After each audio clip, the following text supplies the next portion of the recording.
Bom dia. Bom dia, gente.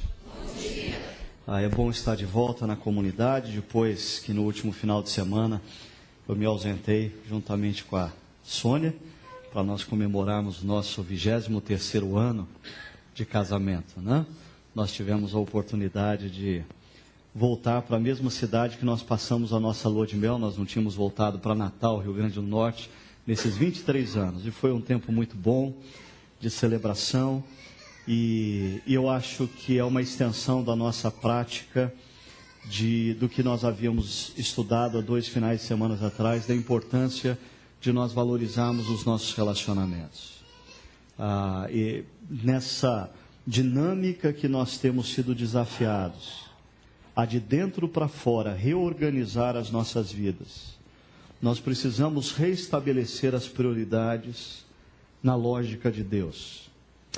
E nós temos conversado sobre essa série. Hoje nós estamos caminhando para a última reflexão, e essa série parte do seguinte pressuposto: nós estamos envolvidos por uma cultura altamente geradora de demandas.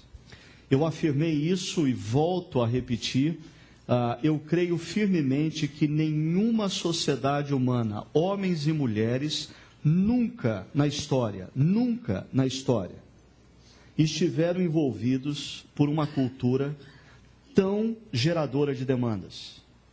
Nós estamos cercados a todo instante por aparelhos eletrônicos, por pessoas, por imagens, por propagandas que constantemente demandam a nossa atenção e demandam a nossa ação.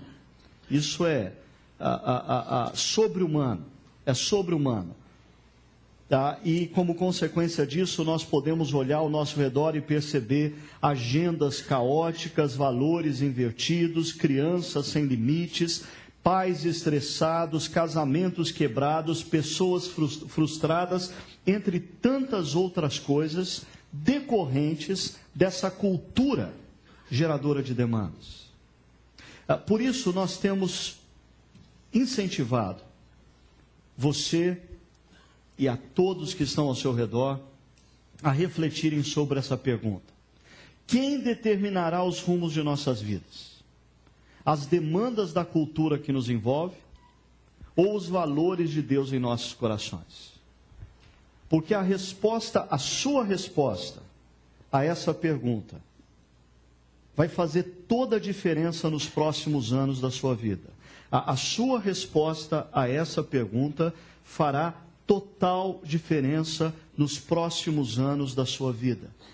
Você vai permitir que a sua agenda continue sendo dominada, continue sendo orientada pelas demandas da cultura, pelas demandas econômicas da nossa cultura, pelas demandas dos produtos que são lançados e que te convencem que você precisa tê-los, pelas demandas profissionais, pelas demandas do mundo corporativo, sem limites, que sempre acha que você deve se dar mais e mais.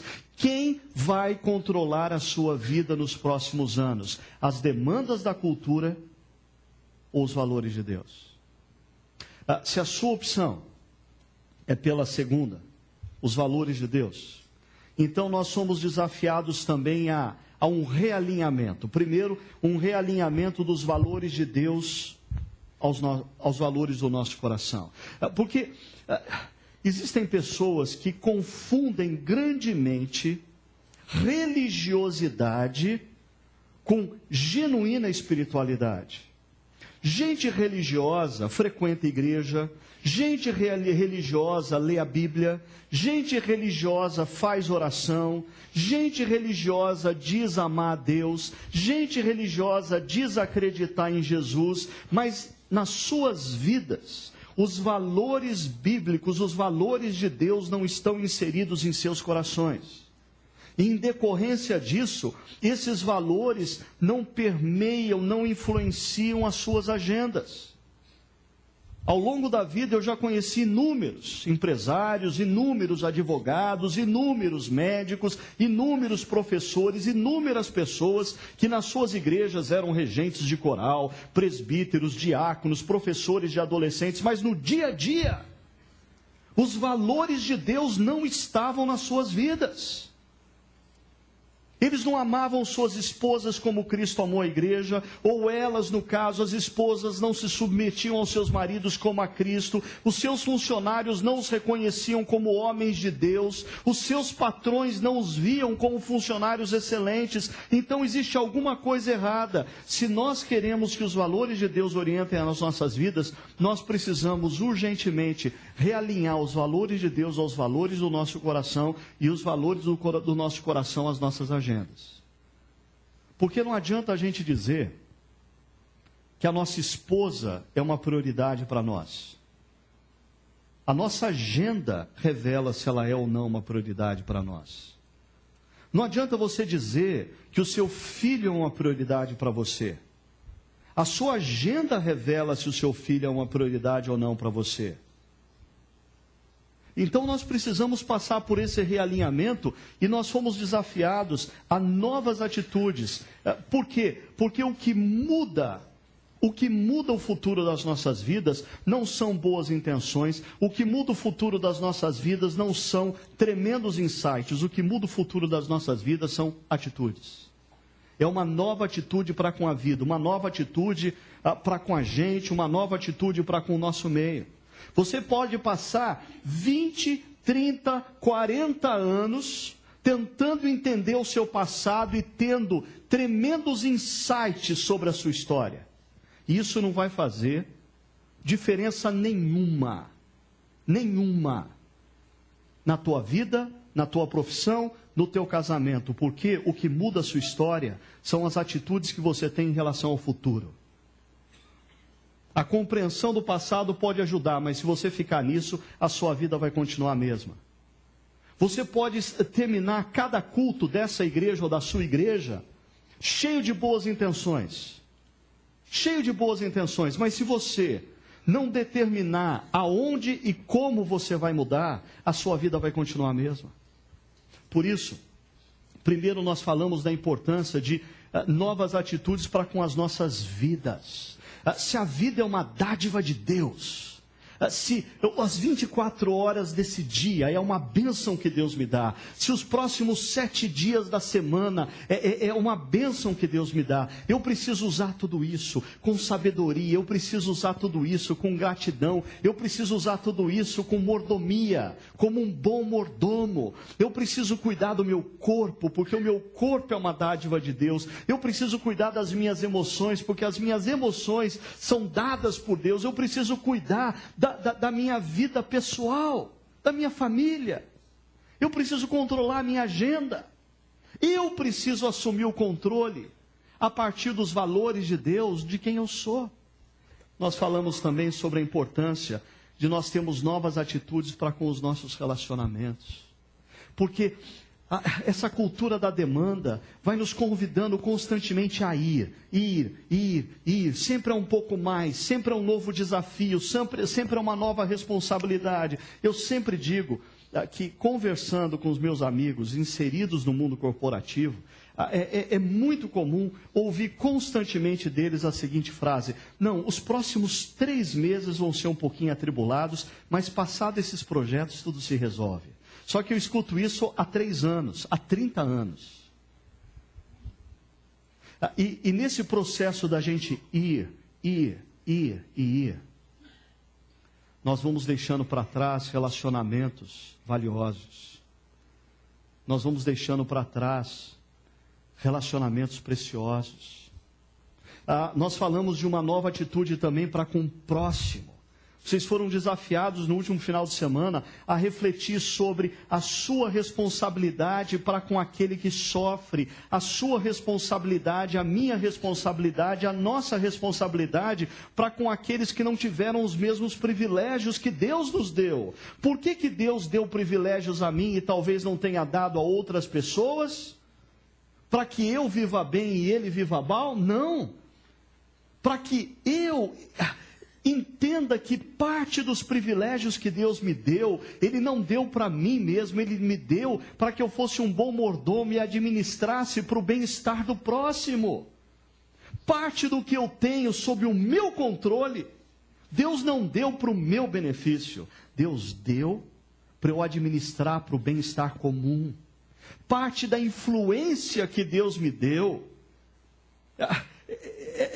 ela não é para eu usar para o meu benefício, mas ela é para usar para o bem comum. E hoje, nós vamos conversar sobre uma nova atitude para com o reino. Para com o reino dos céus. E talvez, eu acredito, que nós vamos entrar no epicentro da crise, hoje. A razão pela qual nós estamos sendo engolidos por essa cultura da demanda e não estamos percebendo. Deixa eu mostrar isso da seguinte forma para vocês.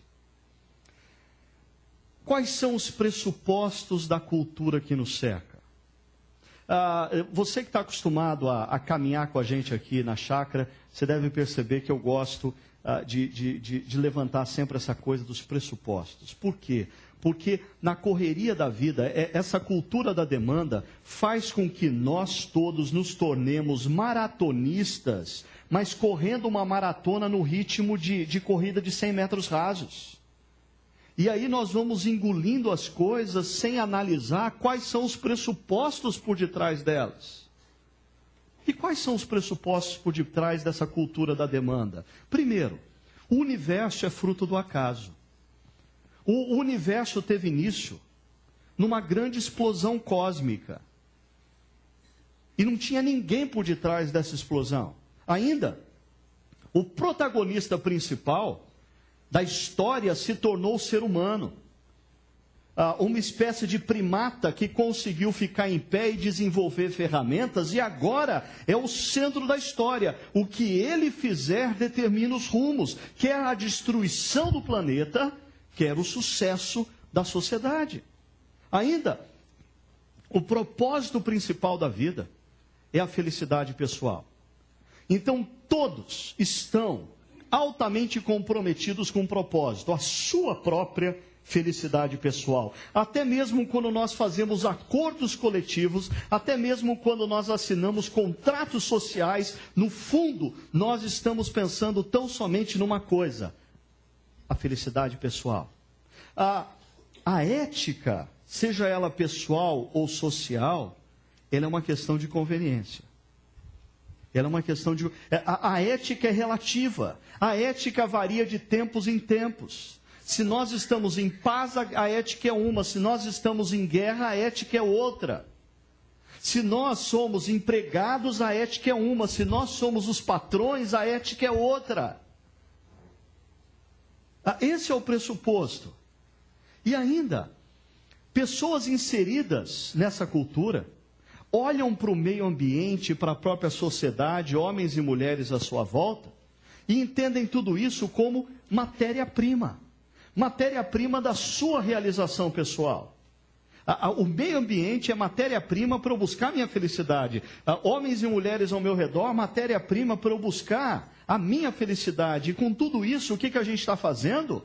Nós estamos empenhados, como homens e mulheres inseridos nessa sociedade, na construção do nosso reino. Eu diria que inúmeros cristãos, eu chutaria talvez a grande maioria dos cristãos, se afirmam discípulos de Cristo, mas eles estão totalmente absorvidos por esses pressupostos e estão vivendo de segunda a sábado, construindo o seu próprio reino. Um reino que lhe oferece segurança, conforto e realização. Você já parou para perceber que a gente luta, a gente batalha, por quê? Porque nós queremos chegar a um ponto onde nós tenhamos segurança, nós tenhamos conforto, nós tenhamos realização. Sabe o que é isso? Construir a vida à parte de Deus. Construir a vida pressupondo que você é o protagonista principal da sua vida. É construir a vida se esquecendo de um pequeno detalhe. O universo não é fruto do acaso. O universo tem um dono. Você não é o protagonista principal. O protagonista principal é Deus. E o propósito principal pelo qual Ele te criou não é a tua felicidade, mas é a glória dEle. E você não vai alcançar a sua felicidade se você não se conectar no propósito de glorificá-lo. É uma inversão completa. Por isso, no Evangelho de Mateus, que a gente vai trabalhar alguns textos dele, existe um conceito central no Evangelho de Mateus. O reino dos céus, ou em alguns momentos aparece a expressão o reino de Deus, ou ainda, às vezes, Jesus fala do reino do Pai. Mais de 50 vezes no Evangelho de Mateus, nós encontramos esse conceito nos lábios de Jesus.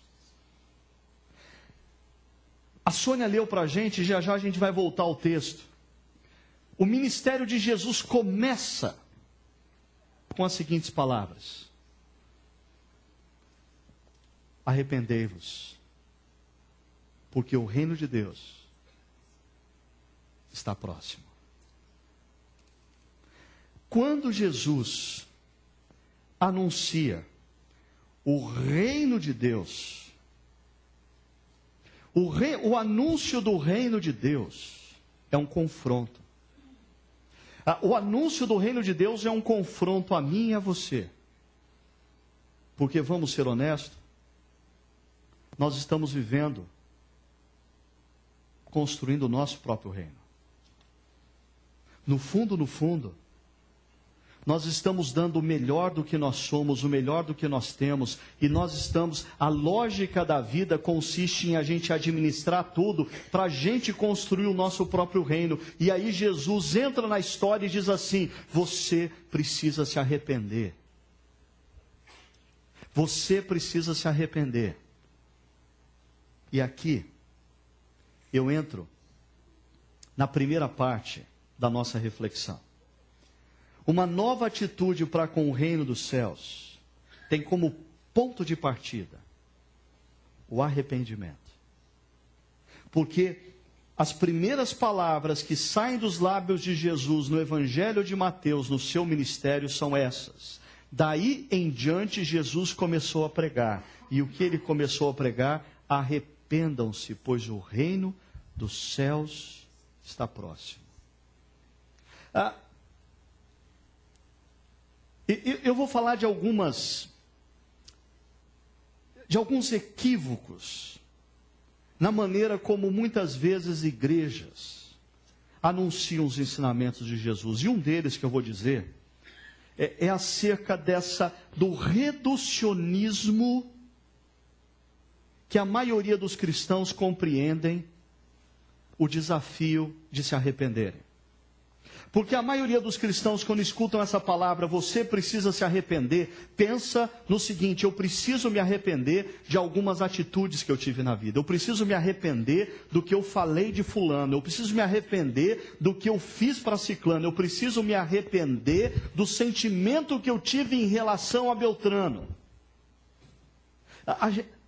Isso é um reducionismo, porque Jesus não está convidando as pessoas a se arrependerem de atitudes pontuais. Jesus aqui está convidando pessoas a se arrependerem da cosmovisão errônea que elas têm da vida.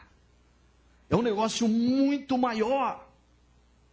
É arrependimento por conceber o universo de uma maneira errada, conceber a história de uma maneira errada, conceber o meu papel de uma maneira errada e usar tudo ao meu redor de uma maneira errada.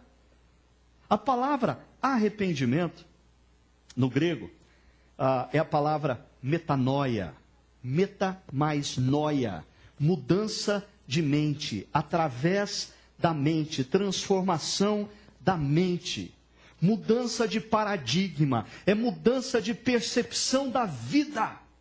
O que Jesus está convidando as pessoas é que elas se arrependam pela concepção errônea que elas têm do universo, da história e da vida.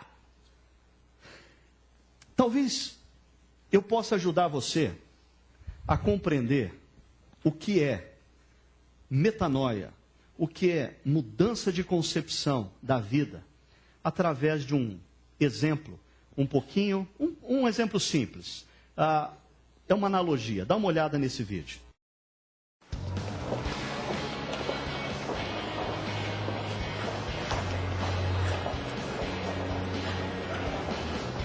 Vamos lá, meu. Vai logo, ninguém tá olhando.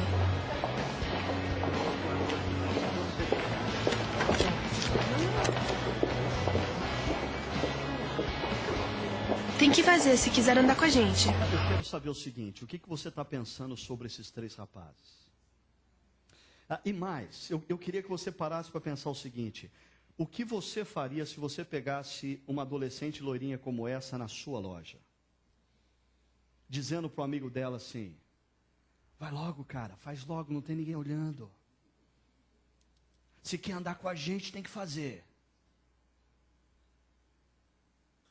Você está assistindo essa história dentro de um paradigma. Você está olhando essa situação através de uma janela. Ok? E você estabelece atitudes a partir da janela que você enxerga. Por exemplo, se eu pegar essa loirinha adolescente entrando na minha loja, ou eu dou um couro, eu chamo a polícia, mas ela não vai pisar na minha loja. Nem os amiguinhos dela.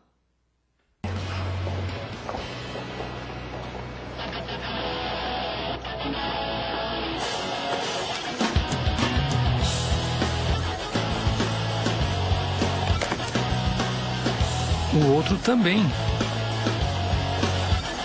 Faça a coisa certa. Faça a coisa certa. Valeu. Você se arrependeu. Você entendeu o que é metanoia? Nós estamos olhando uma situação através de uma janela e nós temos atitudes a partir dos nossos pressupostos. De repente, alguém apresenta um outro paradigma, e diante desse novo paradigma, a gente diz, errei. Errei na maneira como analisei a situação, errei na atitude que eu tive, errei na maneira como eu agi.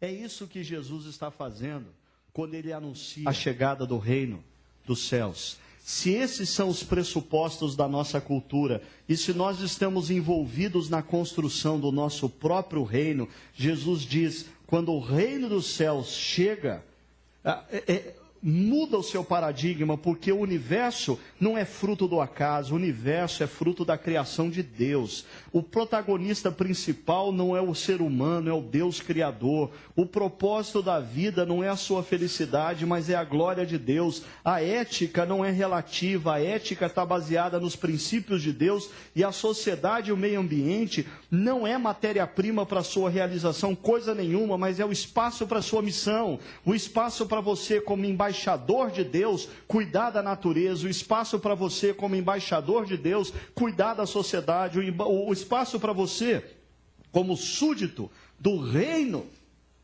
exercer a sua representatividade do rei, do reino.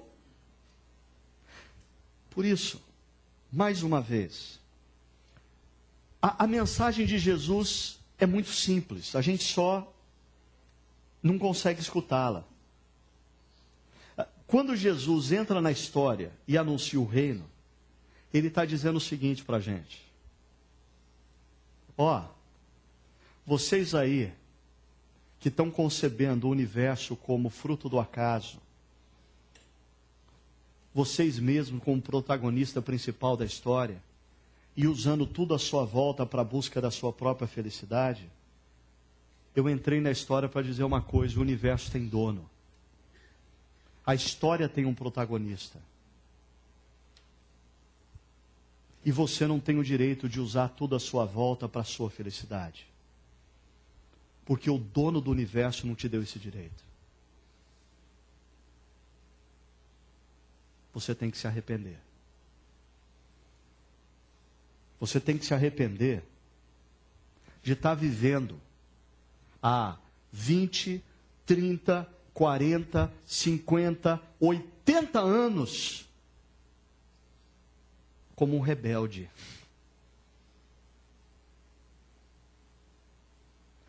Você consegue entender como o arrependimento que Jesus nos convida é muito mais amplo do que atitudes? Porque se nós estamos usando o universo, a história e a vida para nossa própria felicidade, a parte do rei do universo, nós somos rebeldes.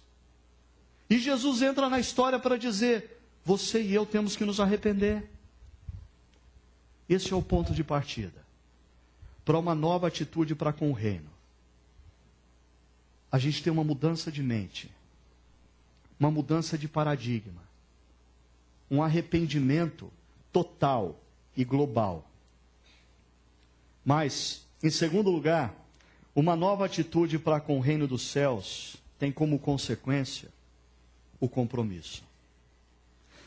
Porque, se você efetivamente compreende qual foi a mensagem de Jesus e se arrepende, você está dizendo o seguinte: Jesus, desculpa aí, eu estava vivendo no paradigma errado, mas a partir de agora eu compreendi que Deus é o Criador, Ele é o protagonista central da história, eu sou o seu súdito e o meu papel é viver para a sua glória, e a natureza e a sociedade é o espaço da minha missão. Logo, você está estabelecendo um compromisso como súdito do rei do reino. A Sônia leu para a gente a oração do súdito do reino, que Jesus ensinou aos seus discípulos dizendo: Pai nosso que estás nos céus, santificado seja o teu nome. Venha o teu reino. Venha o teu reino. Seja feita a tua vontade, assim na terra como no céu. Essa é a oração dos súditos do reino dos céus. E essa oração manifesta mais do que desejo de ver o reino se manifestando. Essa oração manifesta compromisso de viver como súdito do reino. Porque o súdito do reino diz: venha o teu reino e seja feita a tua vontade na minha vida, seja feita a tua vontade na minha família, seja feita a tua vontade nos meus negócios, seja feita a tua vontade na minha carreira profissional, seja feita a tua vontade no espaço de influência que o Senhor me deu, seja feita a tua vontade na forma como eu lido com aqueles que me cercam. Usa a minha vida para ser um farol numa noite escura, para ser uma ponte sobre um rio, para ser um abrigo num deserto. Usa a minha vida como súdito do teu reino para manifestar a tua vontade. Logo, quando a gente compreende o que é arrependimento, e a gente efetivamente se torna súdito do reino, a nossa vida vira do avesso, do avesso. E nós vivemos uma grande revolução. Porque a partir do momento que a gente compreende isso, toda a nossa existência, todas as nossas palavras, todas as nossas atitudes, todo o nosso espaço de influência, todo o nosso recurso financeiro, tudo tem que ser usado a partir dessa premissa e desse paradigma. Eu sou um súdito do reino, e o que Deus me deu e colocou nas minhas mãos, Ele me deu para administrar para o seu reino. Como você então, como advogado, deve lidar no ambiente do direito. Como você, como professor, deve viver no meio da educação. Como você, como médico, deve se portar no contexto da saúde pública ou privada. Se você compreendeu e se arrependeu e se comprometeu, você passa a ser um profissional, em primeiro lugar, que serve o reino. Serve o reino através dos talentos que Deus te deu. Serve o reino através da influência que Deus te deu. Serve o reino através dos bens que Deus te deu. Mesmo quando isso implicar em prejuízo para o indivíduo, para o súdito. Porque aquele que é súdito, ele é capaz de se sacrificar para fazer a vontade do rei. Esse é o verdadeiro súdito.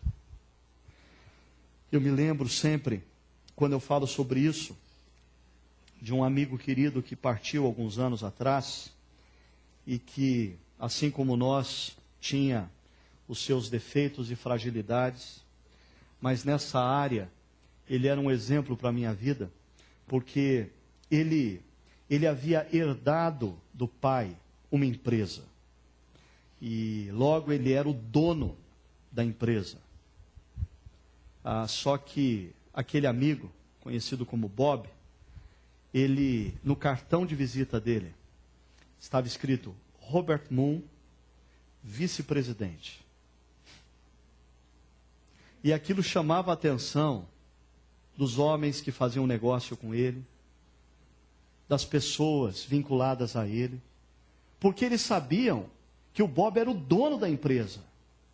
E quando as pessoas questionavam, que história é essa, Bob, o seu cartão vice-presidente, quem é o presidente? Ele, sem constrangimento, dizia, não, eu sou o vice-presidente, o presidente da minha empresa é Deus, porque Ele é o dono da minha vida. Eu sou só um súdito.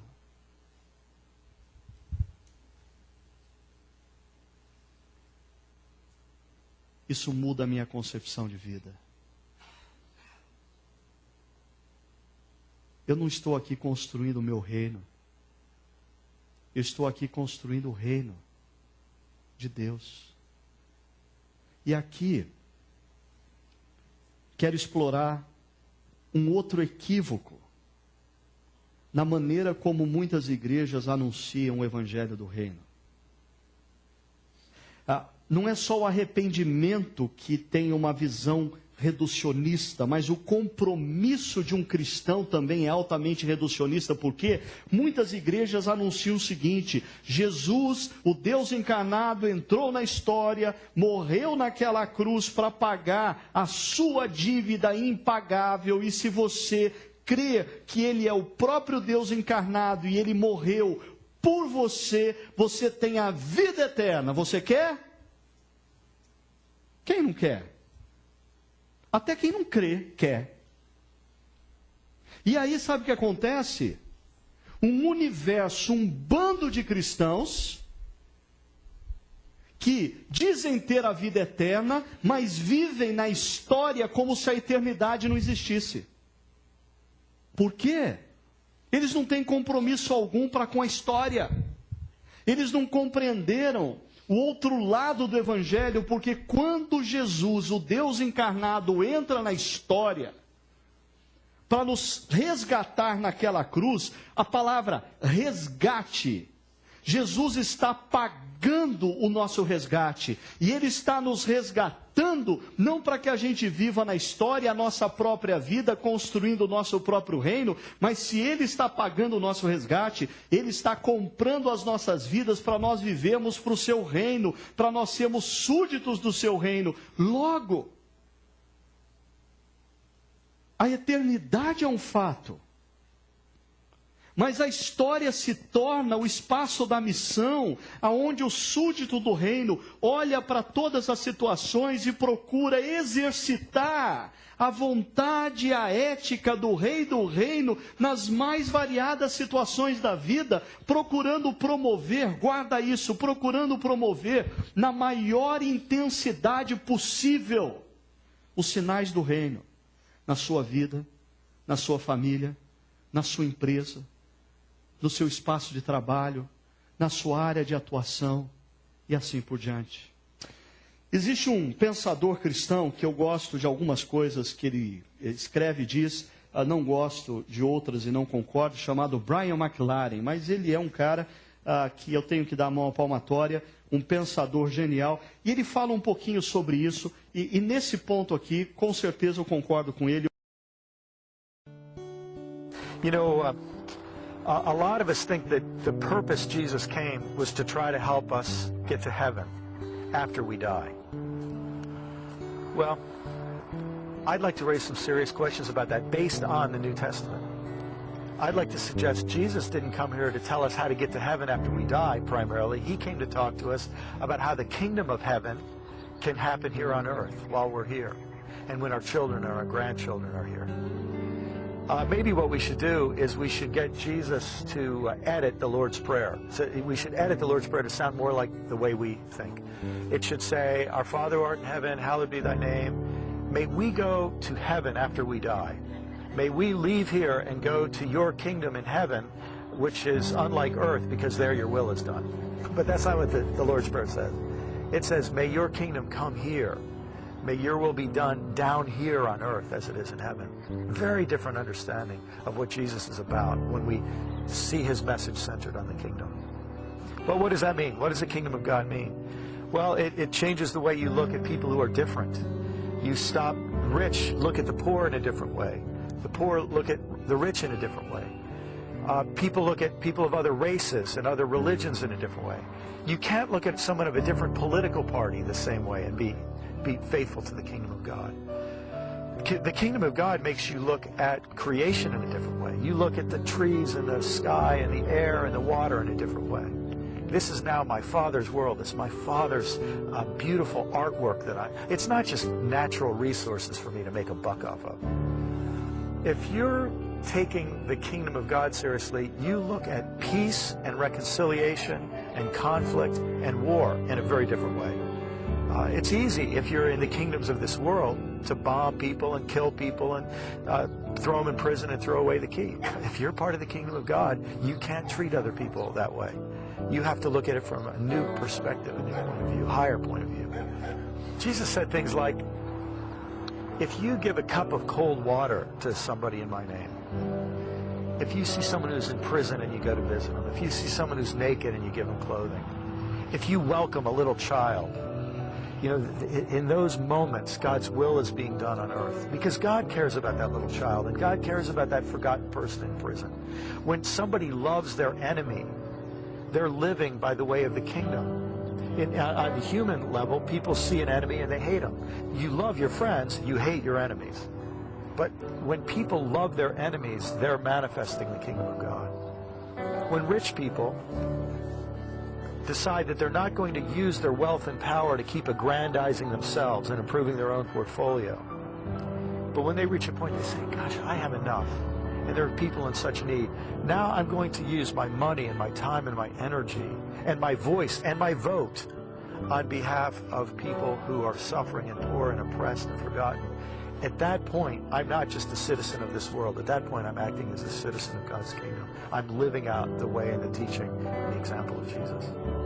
Those are some of the things, some of the ways the kingdom of God is a liberating and yet disturbing message for people today. E para a gente compreender as implicações desse nosso compromisso com o reino de Deus, como súditos do reino, nas mais variadas esferas da vida que Deus tem colocado cada um de nós, nada melhor do que duas parábolas que Jesus apresenta, uma do grão de mostarda e a outra do pouco de fermento. Só relembrando vocês dessas parábolas, Jesus diz assim, e contou-lhes outra parábola. O reino dos céus é como um grão de mostarda que um homem plantou em um campo, embora seja a menor dentre todas as sementes, quando cresce torna-se a maior das hortaliças, e se transforma numa árvore, de modo que as aves do céu vêm fazer os seus ninhos em seus ramos. E Jesus continua dizendo, e contou-lhes ainda outra parábola. O reino dos céus é como o fermento que uma mulher tomou e misturou com uma grande quantidade de farinha, e toda a massa ficou fermentada. Quando eu leio essas duas parábolas me chamam a atenção dois valores. O primeiro é a simplicidade do instrumento, porque eu diria que muitas pessoas que leem essa parábola não se dão conta de que Jesus não está comparando eu e você com um grão de mostarda, nem eu e você com um pouco de fermento. Jesus diz assim, um homem plantou em seu campo, e uma mulher tomou e misturou. Nós somos esses instrumentos frágeis, que através de pequenas atitudes que parecem altamente insignificantes para a sociedade que nos vê, semeamos o reino. Por exemplo, a nossa comunidade, alguns meses atrás, se levantou para protestar acerca do aprisionamento de Asia Bibi. Eu tenho certeza que muita gente pensou assim, mas do que isso vai valer? Esse negócio não vai levar a nada. Quem somos nós, uma comunidade em Campinas, para protestar contra uma questão que envolve um outro país? Mas o nosso papel é como esse homem que semeia o grão de mostarda, ou como essa mulher que coloca fermento na massa. Esse é o papel do súdito. Eu sou frágil, você é frágil, mas o nosso papel é semearmos o reino aonde nós pudermos semear. Você acha que você, como um policial, é só um num sistema complexo? Você acha que você, como médico, é só um num sistema de saúde precário? Você acha que você, como advogado, é só um num sistema judiciário em descrédito? Você acha que você, como professor, é só um num sistema educacional que não tem gerado, de fato, construção de pessoas como cidadãos na nossa sociedade? E aí você desanima, por quê? Porque você está se convencendo de que todo o poder para fazer uma transformação reside em você, e não reside. Jesus está dizendo que eu e você somos esse homem e essa mulher que tem tão somente uma responsabilidade: fazer o que está ao nosso alcance e derramar o fermento e colocar a semente. E olha só o que acontece. O segundo conceito que me vem à mente nessas duas parábolas é a potencialidade do conteúdo.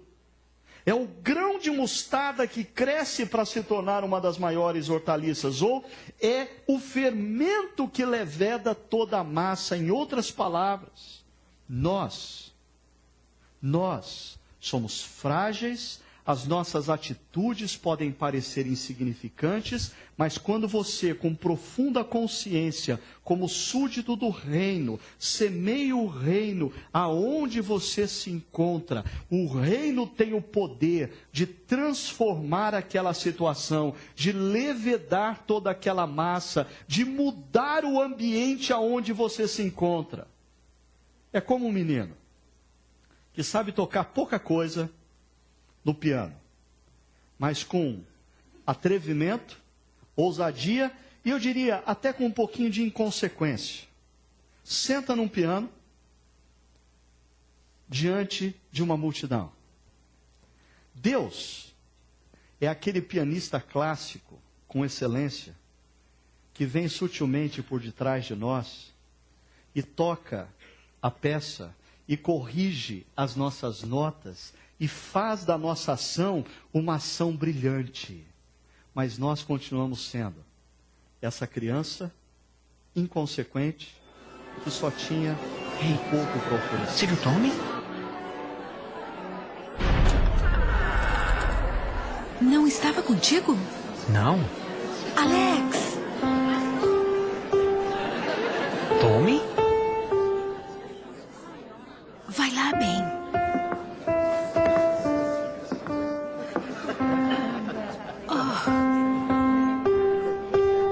Não pare, continua tocando.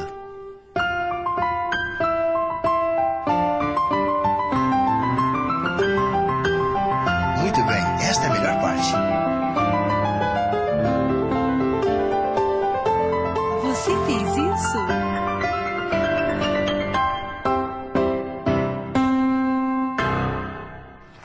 É isso que Deus faz com a gente.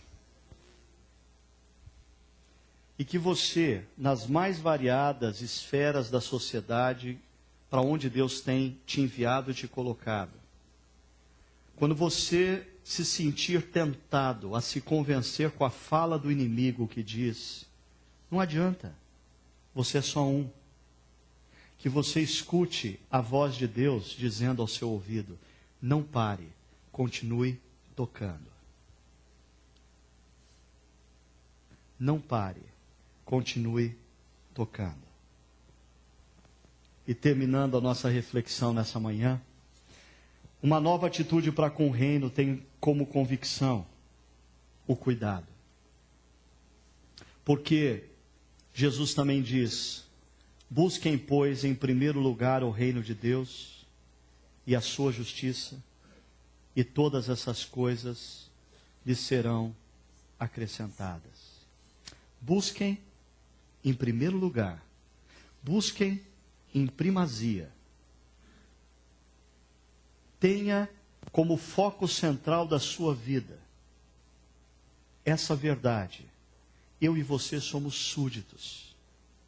E a nossa missão é vivermos como súditos do reino na história, procurando construir na maior intensidade possível, não o nosso reino, mas o reino de Deus.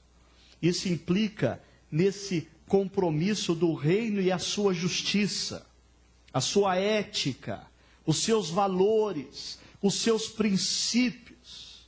E essa é uma outra coisa que muitas vezes cristãos e igrejas não entendem.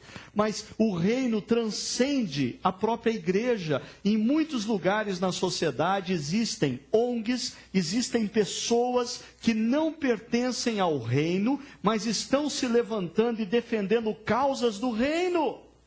E nós, como súditos do reino, devemos identificar essas ações e nos juntarmos a essas pessoas, dizendo, essa é uma causa do reino, aonde existem pessoas defendendo quem sofre, defendendo o oprimido, lutando por ética, lutando por justiça, lutando por um mundo melhor, lutando pela paz, protegendo aqueles que não possuem o suficiente para se autoprotegerem. Nós, como cidadãos do reino e súditos do reino, devemos nos juntar. E Jesus termina dizendo, e todas as coisas, essas coisas lhes serão acrescentadas. A maioria de vocês conhece o contexto desse texto. O contexto desse texto fala sobre preocupações. O que eu vou comer? O que eu vou vestir? Preocupações que alguns de vocês que são um pouquinho mais inteligentes e astutos, como é o nosso grupo aqui normalmente, está pensando durante toda essa pregação, Ricardo, se eu vou viver para o reino, e aí? Como é que vai ser o meu futuro? Se eu vou viver para o reino, e aí? Como é que vai ser minha aposentadoria? Se eu passar a viver o que você está falando aí, o que vai sobrar para mim? A lógica desse texto fala de uma relação de cuidado. Se você, como súdito, viver para o reino, o rei do reino vai cuidar de você. Ponto. Talvez nós que vivemos no mundo ocidental, numa sociedade capitalista e individualista, não conseguimos perceber a profundidade desse negócio. Mas os homens que viviam na antiguidade, até mesmo os que viviam na Idade Média, conheciam muito bem esse valor. É aquela regra do suzerano e do vassalo. Deus está dizendo assim, eu sou o rei, e eu convido você para ser o meu súdito. Você defende as causas do meu reino, e eu, como rei do reino, cuido da sua vida. Nada vai te faltar. Nada vai te faltar. A grande questão é, nós concebemos que o rei do reino, ele não é um ditador, o rei do reino não é um tirano. O rei do reino é aquele que nos ensina a orar a oração do reino, começando assim, Pai nosso, que está nos céus. Aquele que se assenta no trono do reino dos céus é o nosso Pai. E a promessa dele é que ele cuida de nós. E o verso anterior ao verso 33 é interessante, porque Jesus diz assim: pois os pagãos é que correm atrás dessas coisas.